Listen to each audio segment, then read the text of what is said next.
디도스 디텍션에 대한 최종 보고를 발표할 DA 명탐정 한세기입니다. 발표 순서는 다음과 같습니다. 먼저 프로젝트 주제 설명, 데이터 분석 결과, 사용 모델 안내, 실험 결과 및 외부 기관을 동반한 정량 평가 결과 순으로 발표하겠습니다. 본 프로젝트의 주제는 딥러닝을 통한 디도스 디텍션 시스템 구축입니다. 주제에 대한 설명을 위해 디도스 공격에 대해 설명드리면 해커가 목적 시스템에 악의적으로 접근하여 해당 시스템의 리소스를 고갈시켜 정상적인 운영이 불가능하도록 하는 것을 뜻합니다. 이는 시스템 운영에 치명적인 경제적, 사회적 손실을 가져오므로 각 기업 및 부처의 주요 문제로 꼽히고 있습니다. 이에 디도스 디텍션은 이러한 공격에 적절히 대응할 수 있도록 이를 탐지하는 것을 목적으로 하며 크게는 이상탐지 분야에 속한다고 할 수 있습니다. 실제 산업에서는 디도스 탐지를 위해 규칙 기반의 알고리즘이나 전통적인 통계 기법 등을 사용하고 있지만 이는 기존에 접하지 못했던 새로운 유형의 디도스 침입에 취약하다는 치명적인 단점을 가지고 있습니다. 저는 본 워킹그룹 프로젝트를 통해 다양한 유형의 디도스 공격에 보다 유연하게 대응할 수 있도록 비주도 학습의 딥러닝 방식을 적용하여 디도스 탐지 시스템을 구축하고자 하였습니다. 제가 사용한 데이터는 다음과 같습니다. 하몬소프트사에서 제공한 넷플로우 데이터를 사용하였고 보시는 것처럼 바이츠, 피켓, 각종 엔트로피 및 레이시오 등의 피처들을 제공받았습니다. 사용한 피처는 시간 및 IP 넘버를 제외한 자음의 네모칸에 포함된 14개의 피처입니다. 이는 2020년 7월 6일부터 12일까지의 1분 단위로 구성되어 있으며 커스트 IP의 종류는 187개였고 전처리를 통해 모든 시간대가 있고 디도스 내역이 있는 IP에 하나여 실험을 진행하였습니다. 하여 총 7개의 IP를 가지고 실험한 결과입니다. 다음은 EDA를 통한 데이터 분석 결과입니다.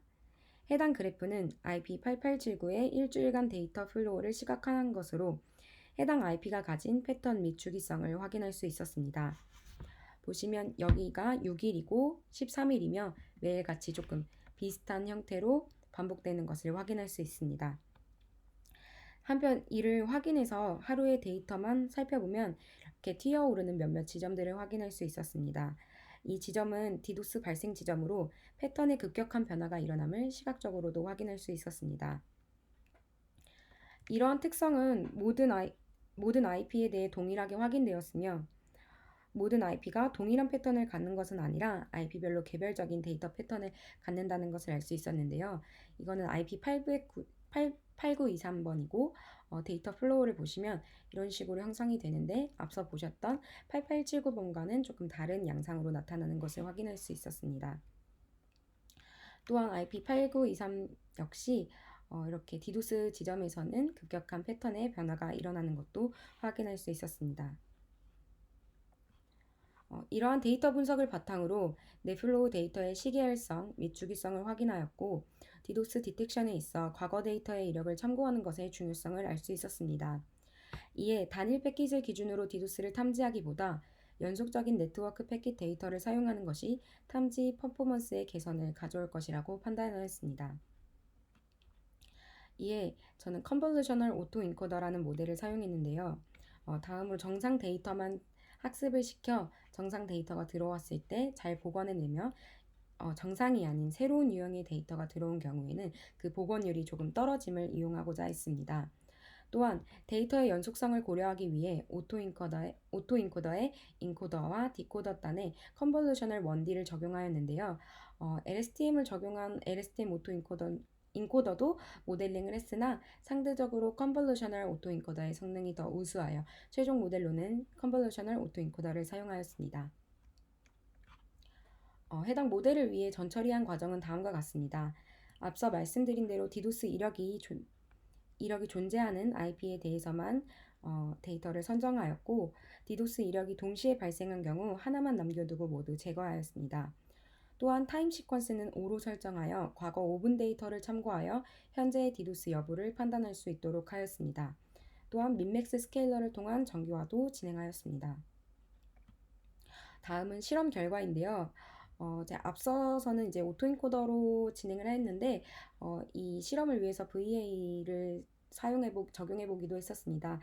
이때 레이턴트 스페이스 상에서 각 IP의 어떤 데이터들이 매핑되는 것은 같기 때문에 이때 이제 시각화했었던 자료를 통해서 meaningful한 manifold를 학습을 했는지를 이제 살펴보고자 알려드리기 위해서 가져왔는데요. 지금 이거 보시면 이렇게 색깔은 여기 보이시는 이 색깔은 각 IP를 나타내고요. 보시면 이렇게 색깔이 층으로 되어 있는 것으로 보아 각 동일한 IP들끼리 같은 어떤 분포를 이루고 있음을 확인할 수 있습니다. 또 이 그 데이터의 지금 아이콘이 다른데 원형은 정상 데이터고 이 네모로 되어 있는 스퀘어는 디도스 데이터인데요. 보시면 이제 뭉쳐 있어서 한 IP만 이렇게 따로 보면 정상 데이터는 이렇게 같은 집단에 분포가 되어 있지만 이상 데이터 경우에는 조금 먼 거리에 위치함을 알 수 있었고 이거는 이제 KLD 텀을 제외시켜서 프라이어에 대한 어떤 정규 분포 제약을 지금 걸지 않은 상태인데 뭐 이런 식으로 조금 더 눈에 아까보다 좀 덜 겹쳐서 보이기 때문에 한번 가져왔는데 각 분포 동일한 IP들은 비슷한 패턴을 지니기 때문에 이렇게 정상들끼리는 잘 뭉쳐서 학습이 되었다는 것을 확인할 수 있습니다. 다음은 복원 결과의 오차를 이제 살펴본 것인데요. 순서대로 이제 이게 학습에 사용된 정상 데이터고, 이거는 테스트셋에 사용된 정상 데이터, 테스트셋에 사용된 디도스 데이터입니다. 정상들의 이제 어떤 에러의 분포를 보면 평균값이 대체로 좀 비슷하고, STD 역시 좀 비슷한 양상으로 나타나지만, 디도스라는 이상 데이터의 경우에는 이 오차의 평균값이 훨씬 높음을 알 수 있었고 또 STD 역시 조금 상이하게 나타남을 알 수 있습니다. 문제는 이러한 결과를 바탕으로 어떻게 디도스를 판단하는 임계치를 잡을까였는데요. 첫 번째 방법은 이제 이 학습 트레인 데이터에 이제 사용된 리컨스트럭션의 평균값에 알파 값 시그마의 알파를 곱해서 어떤 임계치를 정하고 그 스레시홀드 이상으로 넘어갈 때 이제 디도스로 탐지를 할까 했었는데 아무래도 리컨스트럭션 에러다 보니까 좀 뒤에 꼬리가 긴 형태의 분포를 띠고 있기 때문에 이 방법보다는 리컨스트럭션 에러를 높은 순으로 정렬했을 때 그 상위 0.5%의 값 가장 높은 값의 경우에는 좀 갑자기 좀 특출나게 잘 안 되는 경우가 있을 수 있기 때문에 한 0.5% 값으로 했을 때에 이 모든 실험 결과에 있어서 가장 성능이 좋았습니다. 그래서 이거를 이제 시각적으로 조금 살펴보면 이런 식으로 이제 정상 데이터는 트레인이나 테스트셋에서 모두 이제 동일한 형태의 분포를 가지고 있음을 알 수 있습니다. 이 파란 부분이 이제 트레인에 사용된 정상 데이터고 초록색이 테스트에 사용된 정상 데이터입니다. 그리고 이 주황색 부분이 이제 테스트에서 사용된 디도스 데이터고 충분히 그 분포의 거리가 멀다는 것을 확인할 수 있습니다. 이게 이제 IP8879였고 이거는 또 다른 IP 116114였고 이거는 8923, 이건 8205 모두 두 분포가 충분히 먼 거리에서 설정됨을 알 수 있었는데요.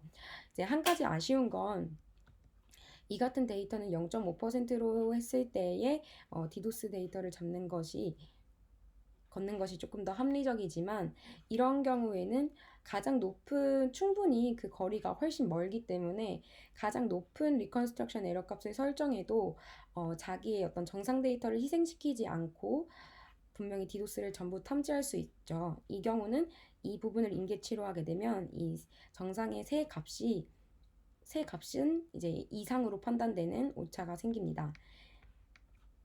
그래서 이 두 분포가 확실히 멀다는 것을 안다면 가장 높은 값의 리컨스트럭션 값을 사용해서 조금 더 나은 퍼포먼스를 보일 수 있지 않을까 하는 생각에 조금 더 발전시킨 스레시홀드는 다음과 같습니다. 디도스 데이터가 너무 적은 IP는 표본이 적기 때문에 제외하고 최소한 10개 이상의 데이터를 가지고 있는 경우에는 이 디도스 데이터 중 10%를 랜덤으로 추출을 해서 임계치 설정에 참고할 수 있도록 하였는데요. 만약 여기가 정상 그 데이터의 오차의 상위 0.5% 값이라고 하면 보통은 이 부분이 이제 일괄적으로 이 부분이 다 스레시홀드로 설정이 되었겠지만 충분히 디도스 데이터가 어느 정도 많다라고 하는 경우에는 이 중에 10% 예를 들어서 이게 10개였다고 하면 10개 중에 20개였다고 하면 20개 중에 이렇게 2개를 뽑아서 그 중에서 가장 작은 값과 그 스레시홀드 값의 거리하고 이 작은 값과 이 상위 0.5% 값과 가장 높은 에러 값의 격차를 보고 이거보다 이게 짧으면 이 높은 값을 이 값으로 설정해 버리면 디도스를 잡지 못하겠죠. 그러나 이렇게 디도스의 거리가 충분히 멀다고 판단할 수 있으면 이 에러가 상위 0.5%에서 가장 높은 값으로 스레시홀드를 갱신할 수 있도록 하였습니다. 다음은 갱신한 임계치와 일괄적으로 0.5%의 값을 임계치로 설정한 방식의 성능 지표 결과입니다. 보시면 디도스를 정상으로 이제 판단을 해버린 것이 하나 늘었지만 정상 데이터를 잘못 판단한 경우가 38에서 17개로 거의 약 50%가 지금 감소한 것으로 보아 디도스 데이터를 참고하여 갱신하는 것이 더 나은 성능을 보인다고 판단할 수 있습니다. 다음은 외부 평가기관을 동원하여 받은 모델의 성능 평가 지표입니다. 목표 성능은 정확도에 있어서 85%였지만 해당 모델을 가지고 99.6%를 달성하였고 정밀도 역시 목표 성능은 70%였지만 84%, 0.65에서 0.99, 0.75에서 0.91로 제한받은 목표 성능을 모두 뛰어넘는 훌륭한 퍼포먼스를 보였다고 할 수 있습니다. 결과적으로 비지도 학습 방법인 오토인코더와 이의 시계열성을 고려할 수 있도록 타임 시퀀스로 데이터를 재구성하여 컨볼루셔널을 적용한 것이 이상 탐지에 있어 성능을 비약적으로 증가시킬 수 있다고 평가할 수 있을 것 같습니다. 제가 준비한 발표는 여기까지입니다. 들어주셔서 감사합니다.